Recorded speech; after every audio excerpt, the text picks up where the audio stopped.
جب رسول اللہ نے فرما دیا کہ لالچ اور ایمان ایک سینے میں جمع نہیں ہو سکتا تو بس پھر نہیں ہو سکتا. یہ بات یاد رکھنا ہمارے لیے کتنی مشکل ہے،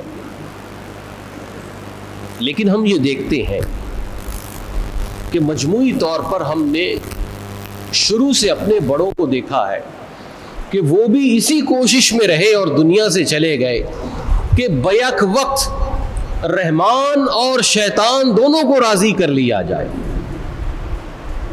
ہم نے اسی ماحول میں پرورش پائی اور ہمارے ارد گرد سب یہی چل رہا ہے کہ ہم سب مجموعی طور پر اس فکر میں لگے رہتے ہیں کہ رحمان بھی راضی ہو جائے، شیطان بھی راضی ہو جائے. منہ سے نہ کہیں لیکن ہمارا عمل اسی چیز کی عکاسی کرتا ہے. اللہ تبارک و تعالی نے جسے ہمارے لیے عدو مبین کہا ہے، کھلا دشمن کہا ہے، ہم نے اس کھلے دشمن سے یا تو پوشیدہ دوستی کر رکھی ہے یا کھلے عام دوستی کر رکھی ہے. شیطان سے ہماری دوستی کھلے عام ہے یا پوشیدہ ہے، لیکن اللہ نے فرما دیا کہ وہ تمہارا کھلا دشمن ہے. حرص و ہوس اور لالچ یہ وہ برائی کا بیج ہے کہ جب یہ دل میں لگ جاتا ہے تو ہلاکت دنیاوی طور پر بھی اور اخروی طور پر بھی یہ انسان کا مقدر بن جاتی ہے. دکھنے کو لالچ دکھتی نہیں ہے، لیکن یہ انسان کے اندر ایسی تباہی مچاتی ہے کہ اللہ کے حبیب صلی اللہ علیہ وسلم نے ارشاد فرمایا کہ 2 بھوکے بھیڑیے بکریوں کے ریوڑ میں اتنی تباہی نہیں مچاتے جتنی حرص و لالچ بندے کے ایمان میں فساد برپا کر دیتی ہے. 2 بھوکے بھیڑیے بکریوں کے ریوڑ میں اتنا فساد برپا نہیں کرتے جتنا یہ ایک لالچ بندے کے دل میں آ جائے تو اس کے ایمان کا ستیاناش کر دیتی ہے، اس کے ایمان میں فساد پیدا کر دیتی ہے. ہم جو طرح طرح کی برائیوں کا شکار ہے اس میں اگر ہم تھوڑا سا باریک بینی سے دیکھ لیں تو سب کو یہی نظر آئے گا کہ صرف اور صرف معاملہ لالچ کا ہے. صرف اور صرف جو بھی معاملہ ہے وہ کثرت طلبی کا ہے. ابھی بارشیں ہوئیں، اکثر روڈیں ٹوٹ گئیں، ابھی تک ٹوٹی ہیں. اس میں کیا ہے؟ ہلکی سی بھی بارش آتی ہے روڈ اکھڑ جاتا ہے. 100 روپے کی چیز اس میں 70 روپے رشوتوں میں چلے گئے، وہ 30 روپے میں وہ چیز بنی ہے. وہ کتنی پائیدار ہوگی وہ ہم سب دیکھتے ہیں.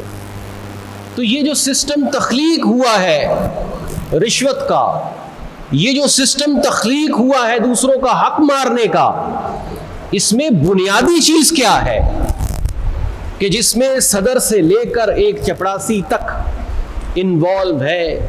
یہ صرف اور صرف لالچ ہے، یہ صرف اور صرف حرص ہے.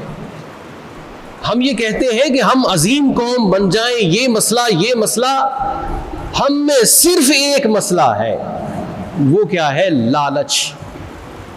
الہاکم التکاثر حتی زرتم المقابر، جو اللہ نے فرما دیا کہ تمہیں ہلاکت میں ڈال دیا ہے کثرت طلبی نے، لالچ نے. اگر یہ لالچ ہماری زندگیوں سے نکل جائے تو ہم انفرادی طور پر بہت قوی ہو سکتے ہیں اور اجتماعی طور پر بھی ہمارا کوئی مقابلہ نہیں کر سکتا. یہ لالچ ایک ایسی چیز ہے کہ جس کو ہم صرف نظر کرتے ہیں اور اپنا حق سمجھتے ہیں. اس لالچ کو ہم اپنے لیے موٹیویشن سمجھتے ہیں، اس لالچ کو ہم اپنے لیے ترقی کا ایک چانس سمجھتے ہیں، ایک موقع سمجھتے ہیں، لیکن یہ لالچ ہمارے لیے ہلاکت کا پیغام ہے. یہ لالچ ہمارے لیے دنیا و آخرت میں تنزلی کا پیغام ہے. یہ لالچ ہمیں اس دنیا میں بھی رسوا کرے گی, یہ لالچ ہمیں آخرت میں بھی رسوا کرے گی.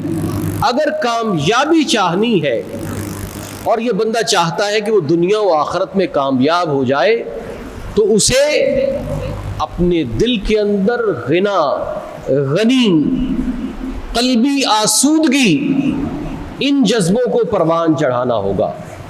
نبی کریم صلی اللہ علیہ وسلم نے فرمایا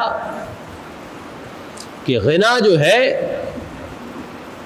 یہ کثرت عرض یعنی کثرت مال کی وجہ سے نہیں ہے. بندہ جو غنی ہوتا ہے, بندہ جو غنی ہوتا ہے, غنی ہونے کے لیے مال کا ڈھیروں ہونا ضروری نہیں ہے.